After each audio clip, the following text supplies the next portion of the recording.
el próximo martes. Sobre todo esto le vamos a preguntar a Edward Moya, que es Market Analyst at MarketPulse and Oanda. Edward, thank you so much for being here. Thank you for having me. These midterm elections, Edward, show there is no red wave in the Republican Party, but still the Republicans are winning in the House of Representatives. What could this mean for policies that Biden wants to put in place?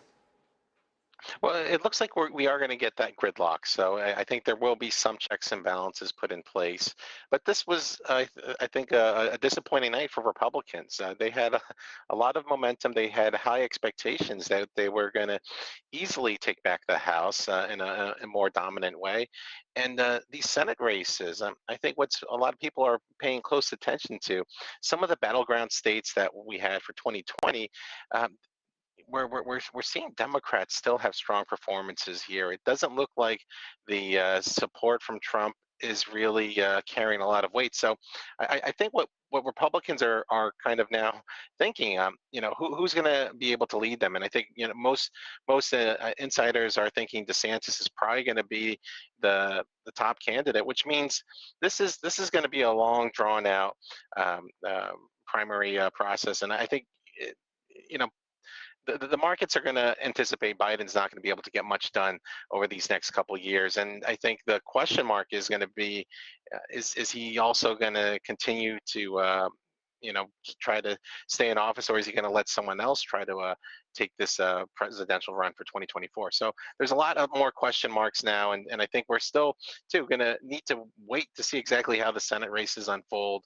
But I think overall markets are anticipating gridlock, and that should be positive for the inflation fight. It means we won't get a big fiscal response when our economy does have a recession, and I think there's a little bit of relief on that we'll probably see inflation continue to trend lower throughout all of next year.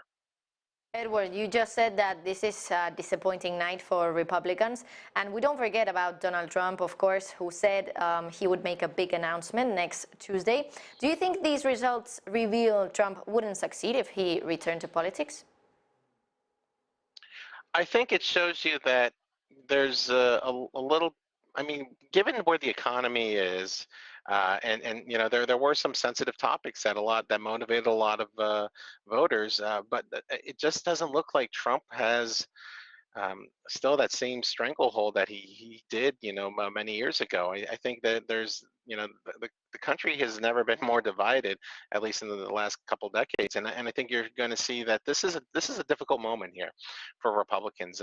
Trump, while he easily dominates the headlines in where he campaigned, 4 days ago, he was in Pennsylvania. He was trying to, that's a key seat, and the Democrats surprised there. And I think you're going to see that this is going to be a tough, presidential campaign that we're going to see. And I think that it's an uphill battle for President Trump. Given where the economy is, given where the policy mistakes that the Biden administration has, it was expected that Republicans were going to do a lot better. And so I think it shows you that President Trump might not be the ideal candidate for Republicans going forward. Edward, I wanted to ask you about the stock market right now.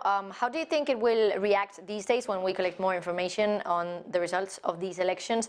Do you think that this right now is the best outcome for the stock market? Do you believe, for example, that we will have a Christmas rally?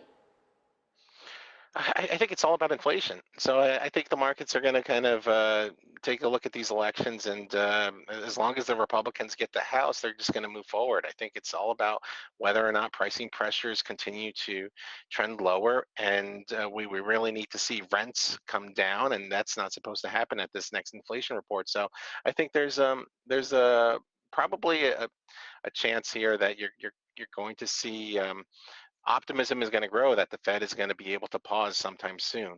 But we're probably 2 more inflation reports before knowing that. So I think you're going to see a lot of investors here are going to be cautious. There's not going to be aggressive buying unless we really start to see inflation heading lower. And that seems like it might be a little harder over these next couple months, just looking at some of the leading indicators.